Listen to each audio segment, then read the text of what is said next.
কুঞ্চিত Qeshm, মানে কেশমটা শেষ শব্দ। এই কেশ মানে কি ও মায়েরা? কেশ মানে হচ্ছে মাথার চুল। গৌর হরির চুলটা কেমন নাগরী বলছেন, তার আগের শব্দটা কি না কুঞ্চিত কেশম।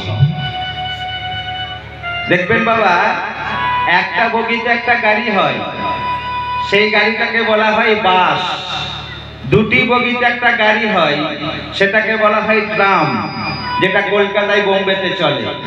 বহু বগিতে একটা গাড়ি হয়, সেটাকে বলা হয় ট্রেন। ঠিক তেমনি মধুকর রঞ্জিত মালতী মণ্ডিত জিতঘন কুঞ্চিত কেশম, গোটাটাই কিন্তু একটা শব্দ, একটা বাক্য। হ্যাঁ, এটা একটা বিশেষণ পদ বাবা। পদ কাকে বলে? বাক্যে ব্যবহৃত শব্দকেই পদ বলে। যেমন আমি একটা শব্দ, কিন্তু সেটা যখন বলা হবে আমি ভাত খাই, সেটা কিন্তু বাক্যের মধ্যে ব্যবহৃত হলো, সেটা পদ হয়ে গেল। কি পদ? না বিশেষণ পদ। ঠিক সেই রকম পরে বলা হয়েছে এই জিতঘন কুঞ্চিত কেশম কার না উদারম গৌরম, পরে বলছি। তা বাবা, জিতঘন মানে জিত মানে জয় করেছে, ঘন মানে হচ্ছে মেঘ। মেঘের বর্ণকে জয় করা গৌর হরির কুঞ্চিত কেশরা। তাহলে জিতঘন কুঞ্চিত, তার আগে জিতঘন, তার আগে কেশম, কুঞ্চিত জিতঘন।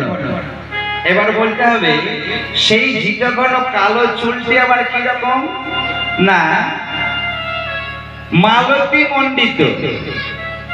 ও মায়েরা, মালতী ফুল দেখেছেন?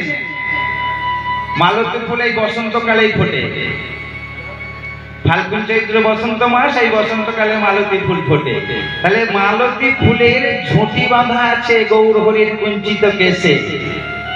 আর সেই ঝুঁটি বাঁধাটি আবার কেমন না মধুকর রঞ্জিত। মধুকর মানে ভ্রমর, আমরা সবাই জানি। সেই ঝুঁটি বাঁধা চুলের চারিধারে যেন ভ্রমর গুনগুন গুনগুন করে গান গাইছে। তাহলে এবার মানেটা বুঝতে সুবিধা হবে। দেখুন, মধুকর রঞ্জিত মানে ভ্রমরের গুঞ্জন যুক্ত মালতী মণ্ডিত, মালতী ফুলের মালা দিয়ে ঝুঁটি বাঁধা জিতঘন